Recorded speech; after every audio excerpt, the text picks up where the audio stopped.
So I was debating not what to say, but how to say it in this little video, because there's like so many thoughts and so many connections, and it's like a domino effect. And if I start on one tangent, it's going to take me to another, and then I won't be able to concentrate. And it's the thing. That's what happens when you channel sometimes. So I was just like sitting here, and I pulled this card. So the most important part of it to me as a card reader is the mask part. It's the Nine of Swords, which is anxiety. Like it says anxiety on here, but restless sleep and stress and all that jazz, carrying a lot on the mind. And the reason I like the mask in it is because it brought me to the thought, one of the many thoughts that I had, which was our awareness, our self-awareness, our awareness is our greatest power / villain. Because that's when choice comes in, and / intrusive thoughts / insecurities or whatever, right? So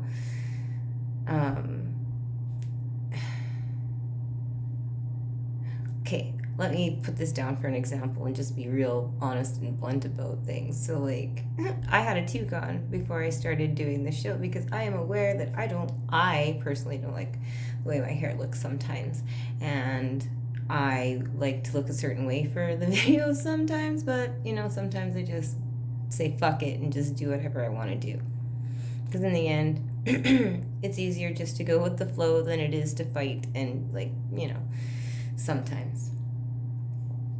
So that is my awareness. So I had an epiphany, an awareness that I wanted to share something that was pretty, well, I guess important to me, but like it was like it's a theme that seems to be coming up a lot this last little bit. And when that happens, I like to share that because it's very interesting, and I feel compelled to share. But anyways, so that is the awareness that I originally had, and then the awareness of my hair happened, and then that kind of put a little stutter to the thing. So that's why the mask, right? Because sometimes we feel that we're okay in certain situations, but we're really masking, and we don't understand. Sometimes we don't get it ourselves, like consciously. Until we become aware of it. And then even then you still have the choice. Once you are aware of something, what are you going to do about it? Are you going to just be aware of it and let the same thing continue on? Or are you going to be aware of it and actively try and change it?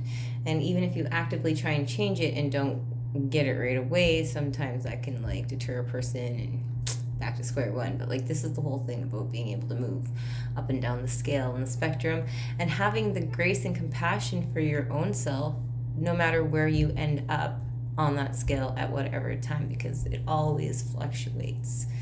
There's good times and there's bad times, and then there's good times and there's bad times, and we always have to go through all the times. Like that's what life is. You're on this roller coaster of life, and you have to be on it until the ride ends, or if you choose to jump off. But anyways, the root of the video that I wanted to do was the theme. So something about not always having to know the root of the problem.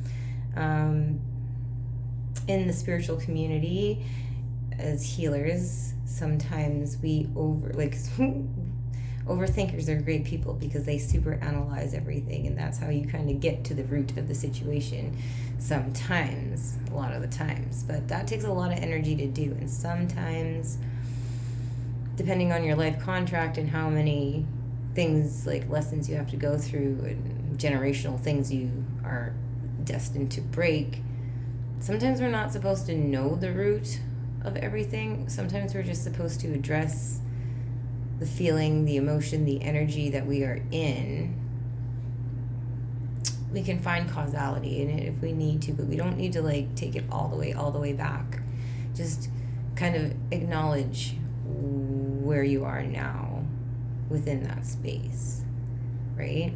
And the more we do this kind of work for ourselves, the more we are able to be open in this space for other people, right? Of compassion and understanding. The more compassion, understanding, and grace that you can hold for yourself, looking back on shitty situations, the more that you can understand other people's shitty situations and sit with them, in it with them, and not take on their emotions to it, you know what I mean? Or your own egoic emotions too, if you can be really cool and neutral about it and just let them have the space to just be them and support them, without having an agenda. That's a big one. That's a huge practice. But the main highlight of it is understand that we don't always have to be perpetually healing and perpetually looking for roots and causation. Healing can happen just by acknowledging the here and the now, and by accountability, self-accountability, self-acceptance, self-love, and I was going to say the need, not the need, but the want to expand. But, so yeah, that's my thoughts on it, I guess. I'm sure there's more. I'm sure we'll learn more, and I'm open to all of that. I just really liked, anxieties. Yeah, with the mask. Sometimes you don't even know. You're just masking it. Oh, just go. Oh, it's a thing. Also, with this energy, with the eclipse energy, anxiety, I've been hearing a lot of people talk about that. But anyways, have a great night. We'll chat another time.